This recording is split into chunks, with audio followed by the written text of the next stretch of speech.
त्या विद्यापीठाला नाव कोणतं द्यावं? कोणी म्हणालं दौलताबाद विद्यापीठ नाव द्या, कोणी म्हणालं प्रतिष्ठान नाव द्या, कोणी म्हणालं देवगिरी नाव द्या, कोणी म्हणालं औरंगाबाद विद्यापीठ नाव द्या, कोणी म्हणालं खडकी विद्यापीठ नाव द्या, कोणी म्हणालं प्रतिष्ठान विद्यापीठ नाव द्या, कोणी म्हणालं शालिवाहन विद्यापीठ असं नाव द्या. पण या सर्व नावांमध्ये दोन नावं विशेष करून पुढे आली होती की काही लोक म्हणाले की या विद्यापीठाला छत्रपती शिवाजी महाराजांचं नाव द्या, आणि काही लोक म्हणजे आपलेच लोक म्हणाले की या विद्यापीठाला डॉक्टर बाबासाहेब आंबेडकरांचं नाव द्या. संपूर्ण विश्वाला सुख शांती मानवता तथा दुःखमुक्तीचा आर्य संदेश देणारे विश्व शांतिदूत महाकारुणिक तथागत भगवान सम्यक संबुद्ध तथागतांनी समग्र मानवजातीच्या दुःखमुक्तीसाठी उपदेशिलेला महान सद्धम्म तथा या सद्धम्माचा अविरतपणे करणारा तथागतांद्वारा स्थापित सदा पूजनीय भिक्खू संघ या तीन रत्नांना प्रथमतः त्रिवार अभिवादन करतो.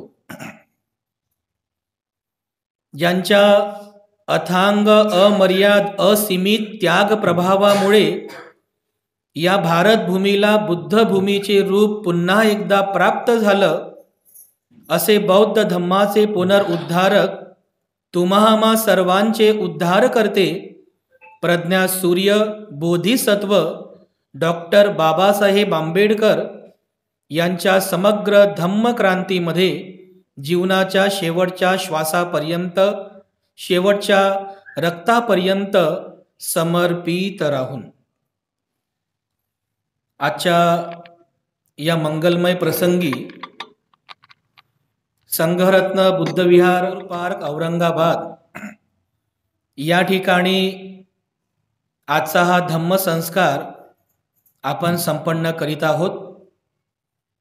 या कार्यक्रमाच्या निमित्ताने या ठिकाणी उपस्थित आपण सर्व धम्म उपासक धम्म उपासिका लहान बालक आणि बालिकांनो, सर्वप्रथम आपल्या सर्वांप्रती मी अनंत मंगल कामना मंगल आशीष अर्पण करतो.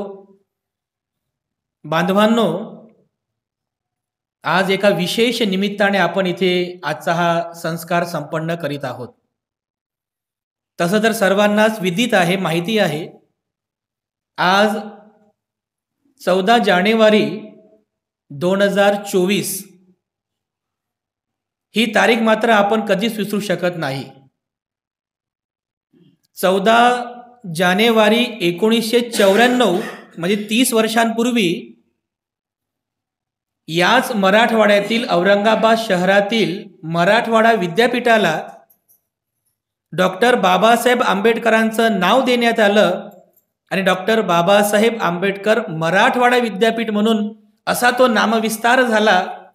त्याच नामविस्तार दिनाला आजच्या या दिनी आजच्या या तारखेला 30 वर्ष पूर्ण झालेली आहेत.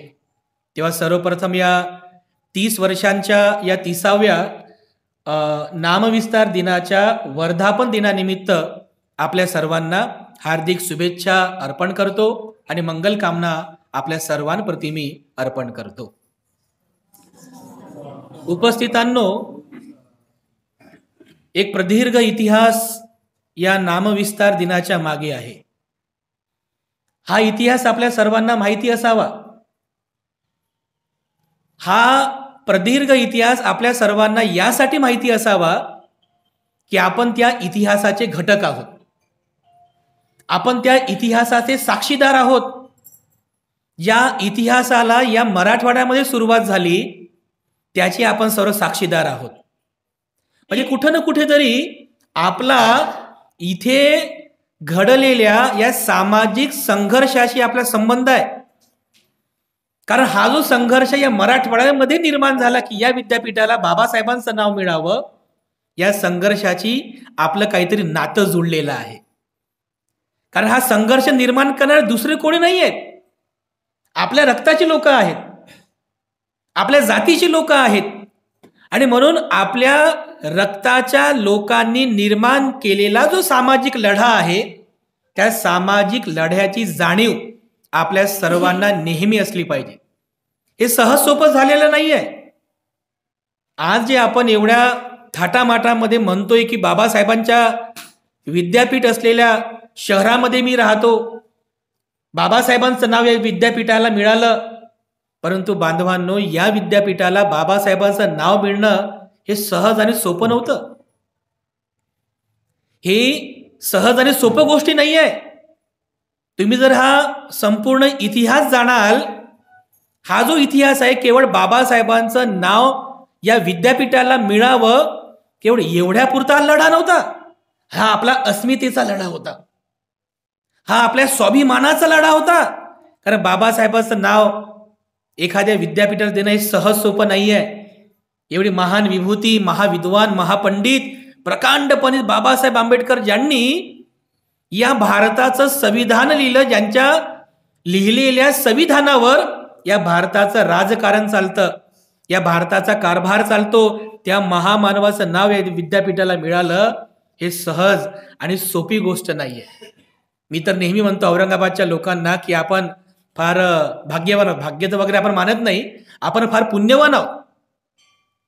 आपण फार पुण्यवान आहोत की आपण अशा शहरामध्ये राहतोय की ज्या शहराला बौद्ध धम्माचा वारसा लाभलेला आहे. जे बघा ना, इकडे अजिंठा, एलोरा, ती पितळखोरा लेणी, ती औरंगाबादची बुद्ध लेणी, या लेणींचा वारसा या शहराला लाभलेला आहे. हे सहज सोपं नाहीये बांधवांनो. हे शहर फार ऐतिहासिक आहे. या शहराला बौद्ध धम्माची अजिंठा, वेरूळ, पितळखोरा लेणी, घटोत्कोच लेणी, औरंगाबादची विद्यापीठ परिसरामध्ये असलेली ती औरंगाबादची लेणी, या लेणींचा वारसा, बौद्ध धम्माचा वारसा या शहराला लागलेला आहे. म्हणजे कधी काळी या शहरामध्ये भिक्खू संघ राहत असेल, या लेण्यांमध्ये या भूमीला भिक्खू संघाचा पदस्पर्श झालेला आहे. या भूमीला अरहंत भिक्खूंचा वास राहिलेला आहे. कितीही पुण्यवान भूमी, ही किती पुण्यवान भूमी आहे. अशा पुण्यवान भूमीचे आपण सर्व नागरिक आहोत. एवढंच काय, तर अशा शहरामध्ये आपण राहतो की ज्या शहरामध्ये बोधिसत्व डॉक्टर बाबासाहेब आंबेडकरांनी मिलिंद कॉलेजची स्थापना केली. या औरंगाबाद शहरामध्ये, याच औरंगाबाद शहरामध्ये असलेले जे विद्यापीठ आहे डॉक्टर बाबासाहेब आंबेडकर मराठवाडा विद्यापीठ, हे विद्यापीठ याच शहरामध्ये आहे. किती आपल्याला स्वाभिमान असला पाहिजे. आपल्याला या गोष्टीचा सार्थ स्वाभिमान असला पाहिजे की विद्यापीठ डॉक्टर बाबासाहेब आंबेडकर मराठवाडा विद्यापीठ असलेल्या या शहराचा मी नागरिक आहे. या विद्यापीठाचा लाभ मला मिळालेला आहे. या विद्यापीठाचा सुखद स्पर्श मला लाभतो आहे. किती आपण पुण्यवान होतो. हे असं पुण्य सहज बाकी शहराच्या लोकांना मिळालेलं नाहीये बांधवांनो. आणि म्हणून आपल्याला या गोष्टीचा सार्थ स्वाभिमान असला पाहिजे. जेव्हा तुम्ही इतिहासाची पायमुळे बघाल की जे सुवर्ण क्षण आज आपण अनुभवत आहोत, जे सुवर्ण दिवस आज आपल्याला प्राप्त झालेले आहेत, हे सर्व प्राप्त करण्यासाठी एक प्रदीर्घ लढा उभारला गेला. आणि 1-2 वर्ष नाही, 1-2 वर्ष नाही, 5-6 वर्ष नाही, तर जवळपास 17 वर्षाचा संघर्ष आहे या लढ्यामागे. 17 वर्षाचा संघर्ष. एक तर इतिहास आपल्या सर्वांनाच माहिती आहे की डॉक्टर बाबासाहेब आंबेडकरांनी 1945 मध्ये पीपल्स एज्युकेशन सोसायटीची स्थापना केली होती.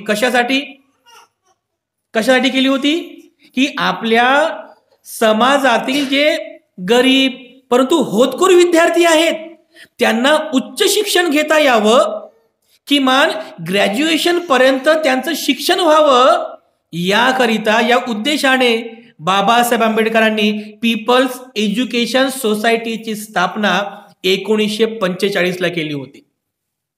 एक इतिहास आणखीन पण आहे की बाबासाहेब आंबेडकरांनी त्यांना मिळालेल्या पैशांमधून आपल्या समाजातील जवळपास 18 ते 19 विद्यार्थी विलायतेमध्ये उच्च शिक्षणासाठी पाठवले होते.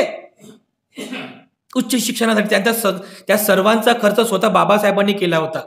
कारण बाबासाहेबांची ही अपेक्षा होती की आपल्या समाजातील जे विद्यार्थी विदेशामध्ये जाऊन उच्च शिक्षण घेतील, ग्रॅज्युएट होतील आणि परत भारतामध्ये येतील, तर हेच ग्रॅज्युएट झालेले विद्यार्थी आपल्या समाजासाठी आदर्श ठरतील, आपल्या समाजाचं काम करतील, आपल्या समाजाचा उद्धार करण्याचं काम करतील. पण झालं उलट झालं. ज्या 18-19 विद्यार्थ्यांना बाबासाहेब आंबेडकरांनी विदेशामध्ये उच्च शिक्षणासाठी पाठवलं होतं, त्यापैकी काही विद्यार्थी तिकडेच राहिले, काही विद्यार्थी इकडे आले, शिकून नोकऱ्या लागल्या, त्यांना समाजाचे काही घेणं देणं नव्हतं, ते सुद्धा समाजाला विसरले, बाबासाहेबांना विसरले.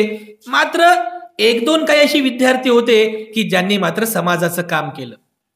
असे काही विद्यार्थी जे बाबासाहेबांनी विदेशात शिक्षणासाठी पाठवलं होतं, त्यांनी समाजाचं काम केलं. कारण बाबासाहेबांचा उद्देशच तो होता की जे विद्यार्थी ग्रॅज्युएट होऊन भारतामध्ये येतील त्यांनी इथल्या दीन दलित शोषित समाजाचं काम करावं, या समाजामध्ये शिक्षणाचं काम करावं.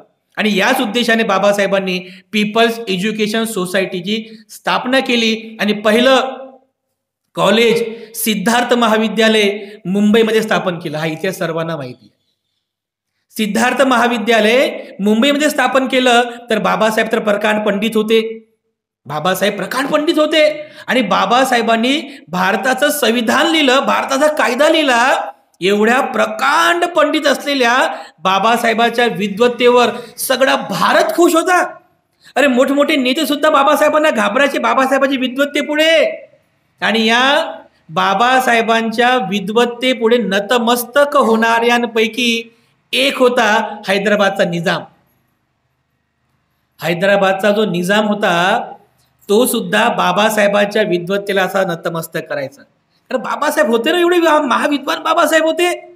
पंडित जवाहरलाल नेहरू सारखे लोक हात जोडायचे बाबासाहेबांच्या विद्वत्ते पुढे. कारण स्वतः पंडित जवाहरलाल नेहरू म्हणाले की सध्या तरी या भारतामध्ये भारताचं संविधान लिहिणारा बाबासाहेबांच्या व्यतिरिक्त दुसरा कोणी नाही आहे. स्वतः पंडित जवाहरलाल नेहरू म्हणाले होते. एवढी विद्वत्ता बाबासाहेबांची होती. तो हैदराबादचा निजाम सुद्धा बाबासाहेबांना एवढा खुश होता आणि एवढा स्वाभिमान करायचा बाबासाहेबांच्या विद्वत्तेवर. क्या बाबा साहब ने भारत का संविधान लिख डाला, इतने विद्वान बाबा साहब है. आणि बाबासाहेबांनी प्रारंभ केलेलं जे शैक्षणिक कार्य होतं त्या कार्याला आणखीन अधिक गती देण्यासाठी त्या निजामाने स्वतः पुढाकार घेऊन, आता जे आपण नागसेनवर परिसर पाहतो ना, जवळपास 14-15 एकरची जागा आहे, त्या निजामाने स्वतः पुढाकार घेऊन बाबासाहेब आंबेडकरांना आप यहाँ पे आइए और ये जो प्रांत है हमारा, ये जो हमारा प्रांत है, इस निजाम प्रांत में शिक्षण का काम कीजिए, शैक्षणिक कार्य कीजिए. तर स्वतः बाबासाहेबांना त्यांनी जागा दान दिली. बघा, निजामाने स्वतः जागा दान दिली. आणि बघा, ज्याला आपण आज नागसेन वन परिसर म्हणतो ना, मिलिंद महाविद्यालयाचा जो संपूर्ण परिसर आहे, ते संपूर्ण जागा ही निजामाच्या ताब्यातली होती. आणि ती जागा डॉक्टर बाबासाहेब आंबेडकरांना त्यावेळेच्या हैदराबादच्या निजामाने बाबासाहेबाला दान दिली. मग जागा मिळाली. बाबासाहेब आंबेडकरांनी काम इथं सुरू केलं. जसं सिद्धार्थ महाविद्यालय मुंबईला सुरू केलं होतं, अगदी त्याचप्रमाणे या मराठवाड्या याला मराठवाडा म्हणायचे. हा जो मराठवाडा आहे, या मराठवाडा या प्रदेशातील जे काही आपले गरीब होतकरू विद्यार्थी आहेत, अशाही विद्यार्थ्यांना उच्च शिक्षण घेता यावं याकरिता बाबासाहेब आंबेडकरांनी शिक्षणाची या मराठवाड्यातील पहिली मुहूर्तमेढ रोवली. ते म्हणजे 1950 मध्ये मिलिंद कॉलेजची स्थापना या विद्यापीठाच्या परिसरामध्ये केली. निजामाने दिलेल्या त्या जागेमध्ये आज जे आपण पाहतो मिलिंद महाविद्यालय, बाबासाहेब आंबेडकरांनी त्या ठिकाणी पहिलं कॉलेज या मराठवाड्यामध्ये निर्माण केलं, मिलिंद महाविद्यालय. इथून सुरुवात झालेली आहे. बाबासाहेबांचा पदस्पर्श या भूमीला झाला. बाबासाहेबांनी शिक्षणाची मुहूर्तमेढ या ठिकाणी रोवली. जेव्हा बाबासाहेबांच्या मार्गदर्शनामध्ये या मिलिंद कॉलेजचं काम सुरू होतं, त्यावेळेस एक गोविंदभाई श्रॉफ नावाचे एक नेते, एक राजकीय नेते बाबासाहेबांना भेटायला आले. जेव्हा मिलिंद कॉलेजचं काम सुरू होतं, गोविंदभाई श्रॉफ बाबासाहेबांना भेटायला आले आणि बाबासाहेबांना म्हणतात की बाबासाहेब, तुम्ही हे उगच काम करताय, हे जे तुम्ही काम करत आहे याचा काही फायदा होणार नाही, कारण इथल्या लोकांना शिक्षणाचं महत्व नाही आहे, इथल्या लोकांना शिक्षणाचं काही महत्व नाही आहे, हे तुम्ही जे कॉलेज स्थापन करताय ना हे काही कामाचं नाही आहे, हे काही याचा काही लाभ होणार नाही, याचा काही फायदा होणार नाही. बघा, जेव्हा तो गोविंदभाई श्रॉफ बाबासाहेबांना म्हणतो की कॉलेज स्थापन करून बांधून काही फायदा नाही आहे, इथल्या लोकांना शिक्षणाचं महत्व नाही आहे, बाबासाहेब काय म्हणतात माहिती आहे त्या गोविंदभाई श्रॉफला? बाबासाहेब म्हणतात की श्रॉफ साहेब, कॉलेजच काय, मला जर आणखीन आयुष्य मिळालं तर याच ठिकाणी मी विद्यापीठ निर्माण करेल, असं बाबासाहेब त्या गोविंदभाई श्रॉफला म्हणाले होते. तोपर्यंत विद्यापीठ नव्हतं. या मराठवाड्यामध्ये केवळ उस्मानिया विद्यापीठ होतं हैदराबादचं, आणि त्या विद्यापीठाच्या अंतर्गतच परभणी, नांदेड, जालना, औरंगाबाद या संपूर्ण प्रांतातील जे काही छोटे मोठे कॉलेजेस होते ते कॉलेजेस हैदराबाद विद्यापीठाच्या अंडरमध्ये काम करायचे. असं वेगळं विद्यापीठ नव्हतं. पण बाबासाहेबांनी ती भविष्यवाणी केली होती की जर मला आणखीन अधिक जर आयुष्य मिळालं तर याच ठिकाणी मी विद्यापीठ निर्माण करेल. कॉलेजची काय गोष्ट करता, कॉलेजची गोष्ट काय करता, विद्यापीठ निर्माण करेल असं बाबासाहेबांनी त्या ठिकाणी भाकीत केलं होतं.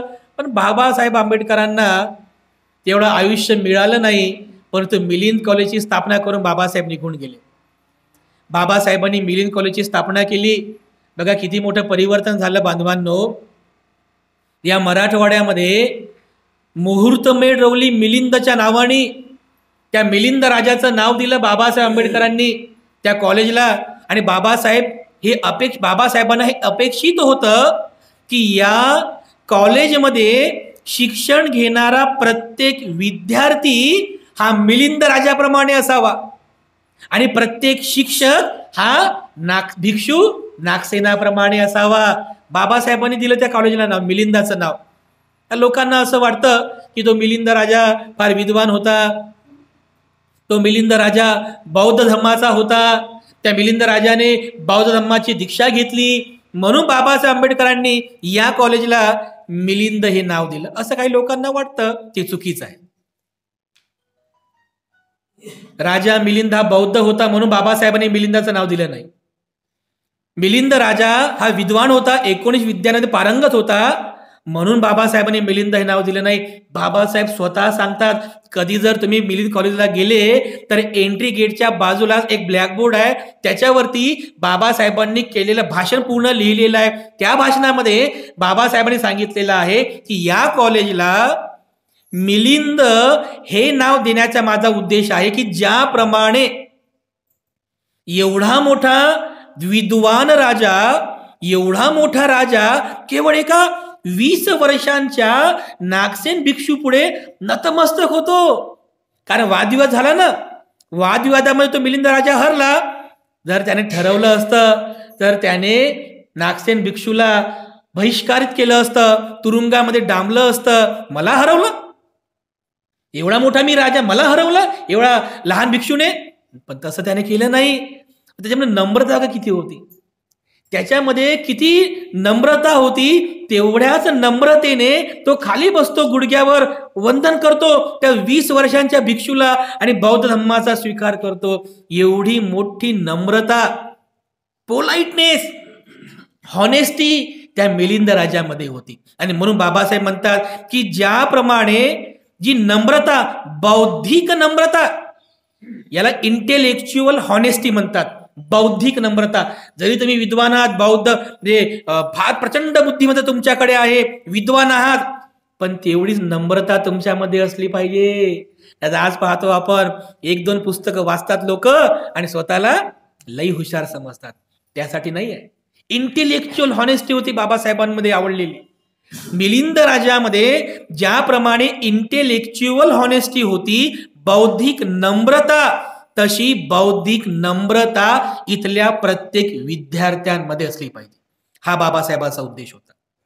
इंटेलेक्च्युअल हॉनेस्टी हा गुण मिलिंद राजामधला बाबासाहेबांना आवडला आणि म्हणून बाबासाहेब आंबेडकरांनी या कॉलेजला मिलिंद हे नाव दिलेलं आहे. ज्यावेळेस या संपूर्ण शैक्षणिक कार्याची रेलचेल सुरू होती तर महाराष्ट्र राज्य विधानसभेमध्ये एक कायदा पारित झाला होता 1958 मध्ये. म्हणजे बाबासाहेबांचं महापरिनिर्वाण झाल्याच्या 2 वर्षांनंतर 1958 मध्ये विधानसभेमध्ये, महाराष्ट्र राज्य सरकारच्या विधानसभेमध्ये एक कायदा पारित झाला, विद्यापीठ कायदा.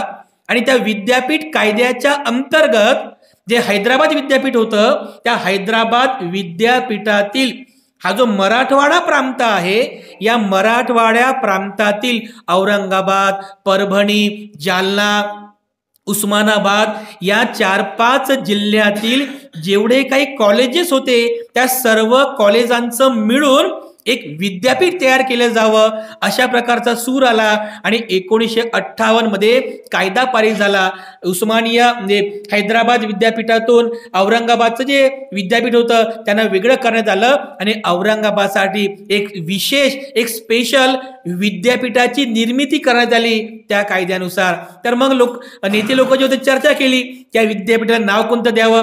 कोणी म्हणालं दौलताबाद विद्यापीठ नाव द्या, कोणी म्हणालं प्रतिष्ठान नाव द्या, कोणी म्हणालं देवगिरी नाव द्या, कोणी म्हणालं औरंगाबाद विद्यापीठ नाव द्या, कोणी म्हणालं खडकी विद्यापीठ नाव द्या, कोणी म्हणालं प्रतिष्ठान विद्यापीठ नाव द्या, कोणी म्हणालं शालिवाहन विद्यापीठ असं नाव द्या.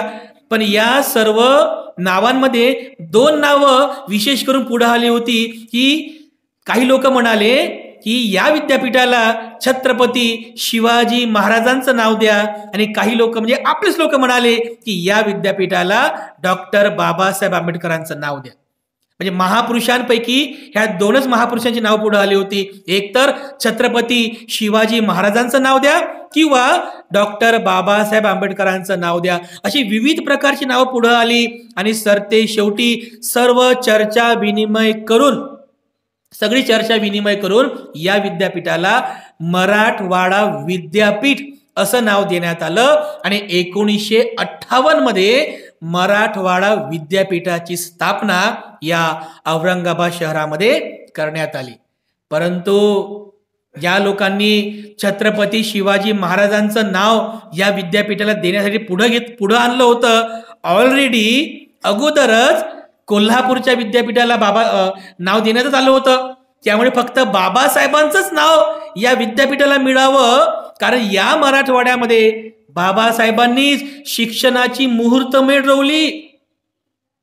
बाबासाहेब आंबेडकरांमुळेच या मराठवाड्यामध्ये शिक्षणाची ज्योत पेटवल्या गेली. तर साहजिकच आहे ज्या ठिकाणी बाबासाहेबांचा पदस्पर्श झाला, जिथे बाबासाहेबांनी मिलिंदाची स्थापना केली त्या विद्यापीठाला बाबासाहेबांचं नाव मिळणं हे साहजिकच होतं. यामध्ये कोणाचंही दुमत नव्हतं. 1958 पासून थोडं का होईना पण आपल्या समाजामध्ये हा विचार हळूहळू पुढे गेला की या विद्यापीठाला बाबासाहेबांचं नाव मिळालंच पाहिजे.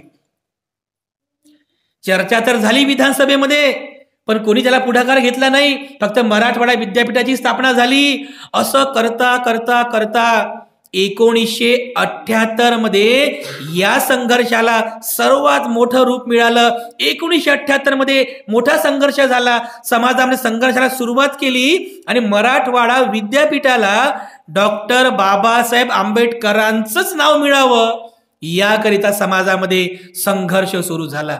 कधी? 1978 मध्ये. हा संघर्ष साधा सोपा नव्हता. हा संघर्ष साधा सोपा नव्हता बांधवांनो. जवळपास 16 ते 17 वर्ष गेली या संघर्षामध्ये. 1978 मध्ये जो संघर्ष सुरू झाला, जे लोक म्हणजे जवळपास 40-50 वर्षांची आहेत त्यांनी तो संघर्ष प्रत्यक्ष डोळ्यांनी पाहिला असेल.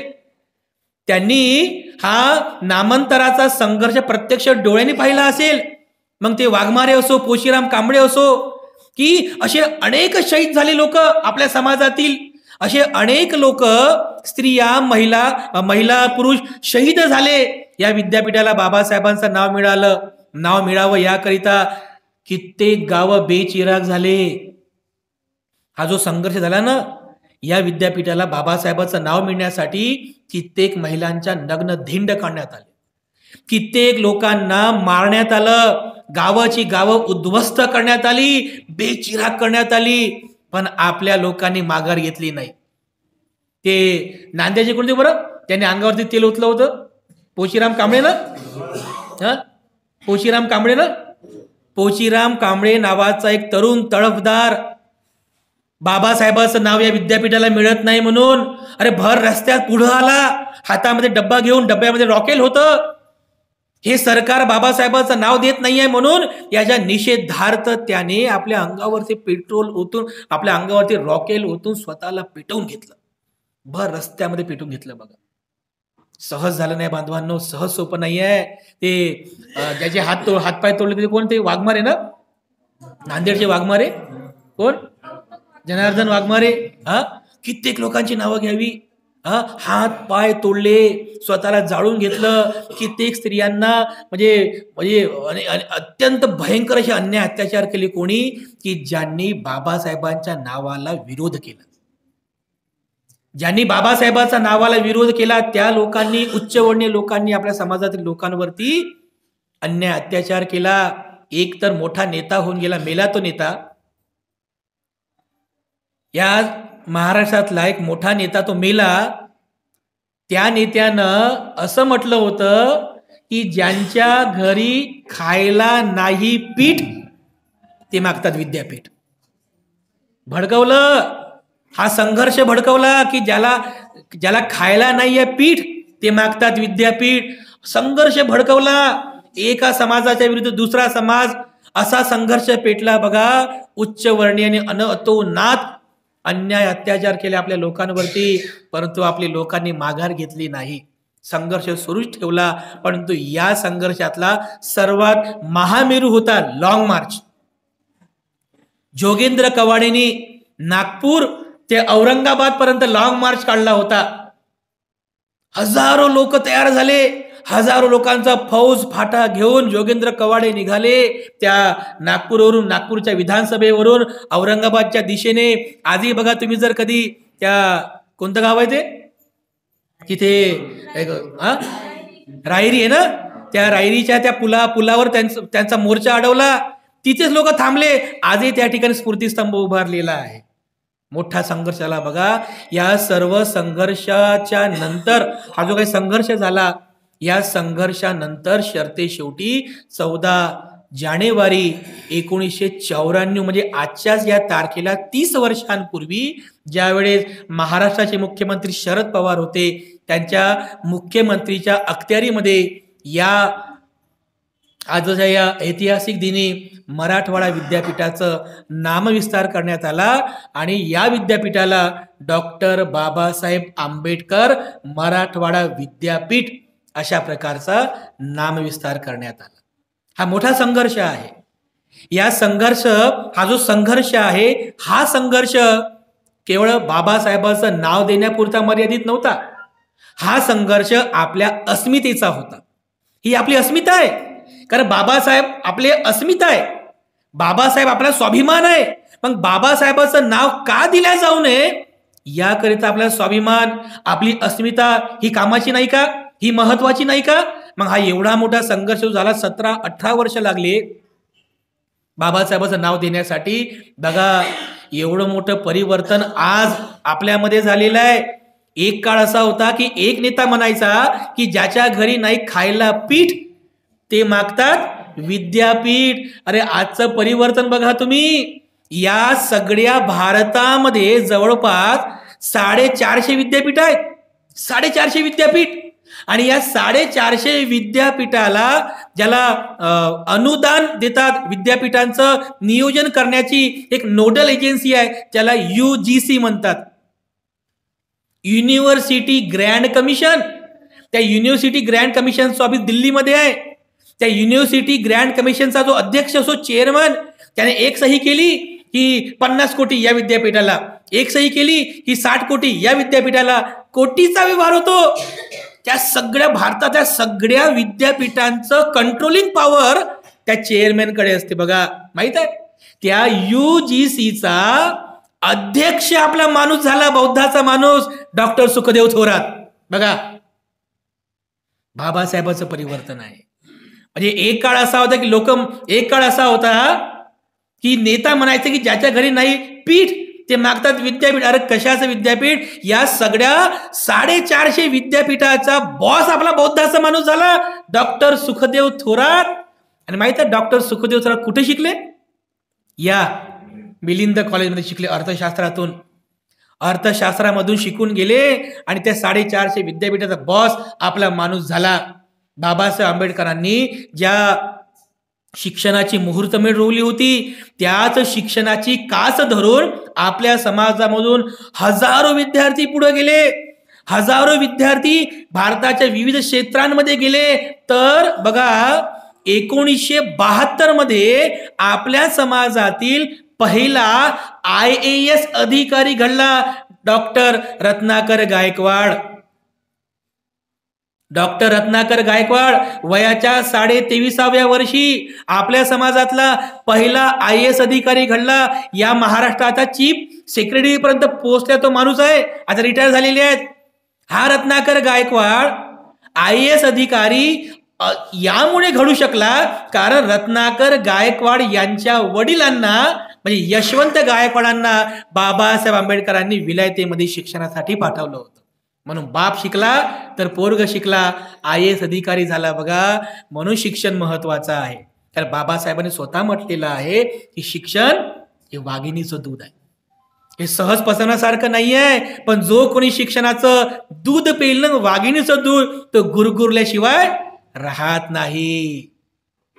म्हणून गुरुगुरूनं शिकवलेलं आहे बाबासाहेब आंबेडकरांनी आपल्याला. म्हणून शिक्षण घेणं महत्वाचं आहे. बघा, शिक्षण किती महत्वाचं आहे. आपल्याला तर या गोष्टीचा स्वाभिमान असला पाहिजे की मी अशांचा आदर्श घेतो की ज्या आदर्शाला आज संपूर्ण जग स्वतःचा आदर्श मानते. डॉक्टर बाबासाहेब आंबेडकर एवढा मोठा विद्वान महापुरुष आपला आदर्श आहे. म्हणून जे कोणी विद्यार्थी आहेत त्याही विद्यार्थ्यांनी आपल्या मनामध्ये पक्की गाठ बांधावी की आपलं जर कल्याण होईल, आपली जर प्रगती होईल ती केवळ आणि केवळ शिक्षणामुळे होईल. इतर कोणतीही वस्तू, इतर कोणत्याही गोष्टीमुळे आपली प्रगती होऊ शकत नाही. म्हणून बांधवांनो, आपल्या विद्यार्थ्यांना शिकवा, आपल्या विद्यार्थ्यांना शिक्षणाचं महत्त्व पटवून द्या.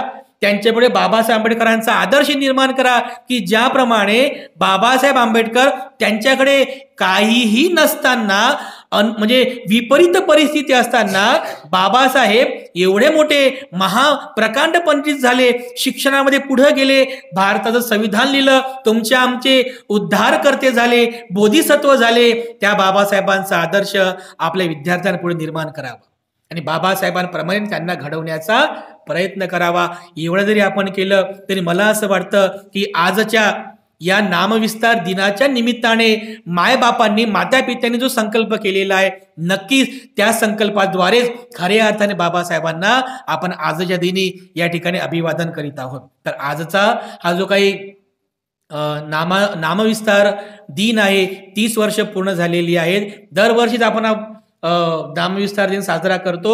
लाखोच्या संख्येने लोक विद्यापीठ गेट जवळ येतात. बघा, एवढं म्हणजे महत्वाचं हे विद्यापीठ आहे की भारतातील एकमेव हे विद्यापीठ जे आहे डॉक्टर बाबासाहेब आंबेडकर मराठवाडा विद्यापीठ, एकमेव हे असं विद्यापीठ आहे की ज्या विद्यापीठासोबत समाजाच्या भावना जुळलेल्या आहेत. आहे की नाही? आपल्या भावना जुळलेल्या आहेत ना. आजही लोक त्या विद्यापीठ गेटजवळ जातात तर त्या विद्यापीठ गेटला हात जोडतात. नवीन लोकांना वाटतं काय हे गेटला हात जोडतायत? अरे गेटला हात जोडत नाहीयेत, ते त्या गेटच्या रूपाने बाबासाहेबांना नतमस्तक होत आहेत. कारण ते गेट जे आहे ती गेट आपली अस्मिता आहे. ते गेट म्हणजे आपल्याकडे बाबासाहेबांचं प्रतीक आहे. आणि हे विद्यापीठाचं वैशिष्ट्य बघा, एकमेव या भारतातील एकमेव हे असं विद्यापीठ आहे की जे विद्यापीठ एका बुद्ध लेणीच्या पायथ्याशी निर्माण झालेलं आहे. बघा, वरच्या बाजूला बुद्ध लेणी आहे, वरच्या बाजूला बुद्ध लेणी आहे आणि बुद्ध लेणीच्या पायथ्याशी ऐतिहासिक असं हे डॉक्टर बाबासाहेब आंबेडकर मराठवाडा विद्यापीठ आहे. विद्यापीठात प्रवेश केल्याबरोबर तिकडे बघावं तिकडे फक्त बाबासाहेबांचंच नाव दिसतं. तिकडे बघावं तिकडे फक्त बाबासाहेबाचं नाव दिसतं. आणखीन पुढे जाल ते पुढे ऐतिहासिक अशी ती औरंगाबादची बुद्ध लेणी आहे. एवढा मोठा वैभव आपल्या सर्वांना प्राप्त झालं. हा वारसा आपला आहे. म्हणून आपण सर्वांनी नेहमीच नित्य नियमाने आपल्या मनामध्ये या सगळ्या गोष्टींची अस्मिता बाळगावी, स्वाभिमान ठेवावा.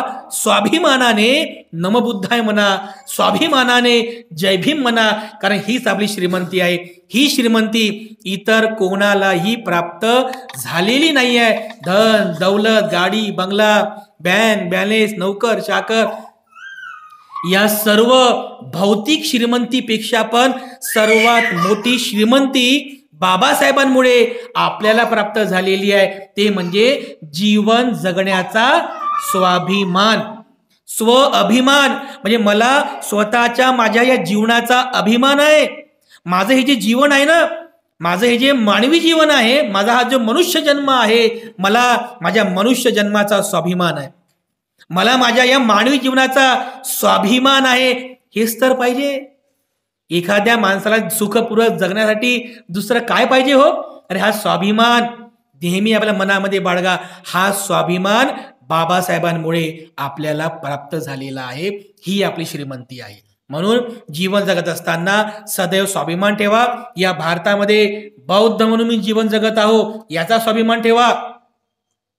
या भारतामध्ये बौद्ध म्हणून जीवन जगत आहो याचा स्वाभिमान ठेवा. मी बाबासाहेबाच्या समाजाचा घटक आहो याचा स्वाभिमान ठेवा.